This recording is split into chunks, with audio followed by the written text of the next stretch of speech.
Bonjour, j'y réponds au nom de Edouard Yombono, professeur de sciences physiques.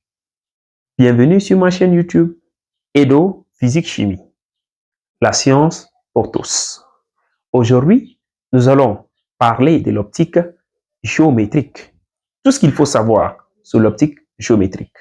Nous avons parlé de la physique. Nous avons donné une branche de la physique qui est l'optique.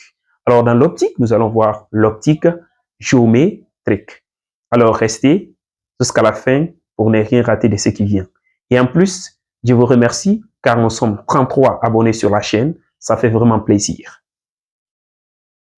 Comment de simples rayons lumineux peuvent-ils expliquer le fonctionnement de nos yeux, de nos appareils photo ou des télescopes qui explorent l'univers? Vos yeux qui lisent ces mots, vos smartphones qui capturent des souvenirs, le microscope qui permet de voir l'infini petit, la loupe qui permet d'agrandir les objets, ou même des télescopes qui sondent l'univers. Comment tous ces appareils fonctionnent? Ce qui est sûr, c'est que tous ces instruments ont un point en commun. Ils maîtrisent l'art de la lumière. Mais comment ça marche vraiment?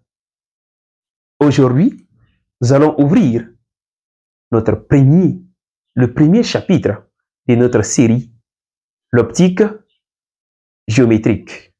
Vous allez découvrir comment classifier et comprendre tous ces phénomènes.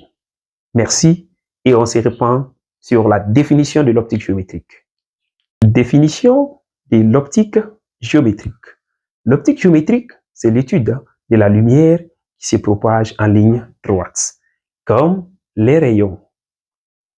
Différence fondamentale. L'optique géométrique, lumière égale à rayon rectiligne.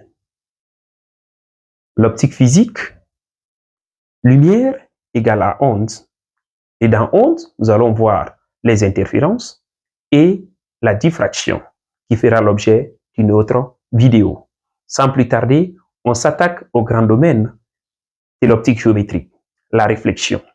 De façon brève, c'est le rebond de la lumière. Elle a des lois mathématiques, physiques. Ils sont au nombre de deux. La première, qui dit l'angle d'incidence est égal, l'angle d'incidence, l'angle réfléchi sont dans un même plan appelé plan d'incidence. Alors, la deuxième qui est fondamentale, l'angle d'incidence est égal à l'angle réfléchi, c'est-à-dire I égale à R. Un exemple, le miroir, la surface métallique, le catadioptre. Nous allons voir dans notre prochain épisode, dans le prochain épisode, nous allons voir tout ça en détail. La réfraction. Définition brève. C'est le changement de direction de la lumière en changeant des milieux. Elle a aussi des lois qui sont au nombre de deux. La première, l'angle, le rayon réfracté, le rayon incident sont dans un même plan appelé plan d'incidence. La deuxième, qui dit que le rapport du sinus de l'angle d'incidence sur le sinus de l'angle réfracté égale à n, c'est-à-dire n égale à sinus de I sur sinus de R. Exemple, nous avons la paille qui semble cassée dans l'eau, l'arc-en-ciel, les lentilles. Application concrète. Nous avons les lunettes, nous avons les fibres optiques. Maintenant, nous allons parler de la formation des images. Comment les lentilles créent des images? Les outils essentiels, les lentilles, le miroir. Nous allons parler des applications, notamment au niveau de l'œil, de l'appareil photographique, du microscope. Et une chose aussi importante qu'il faut retenir, c'est qu'il y a des applications concrètes de cela. Par exemple, dans votre corps, votre œil est un système de lentilles naturelles. Les lunettes égale à correction des défauts. Dans vos technologies, vos appareils photo sont égales à la reproduction de l'œil. Le microscope, grossissement extrême. Le télescope, vision lointaine. Les fibres optiques, l'Internet lumineux.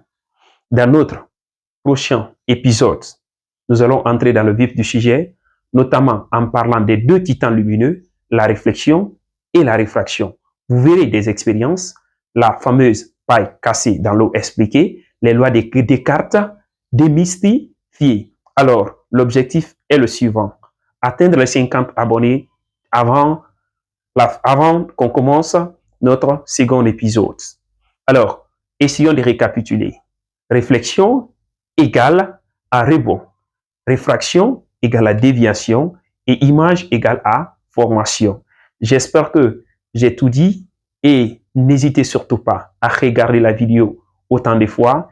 Si ça vous a plu, aimez, likez, commentez et essayez de me donner en commentaire ce que vous avez compris et un domaine qui vous passionne le plus, un domaine de l'optique géométrique qui vous passionne le plus. Alors, on se reprend pour la prochaine vidéo. Merci.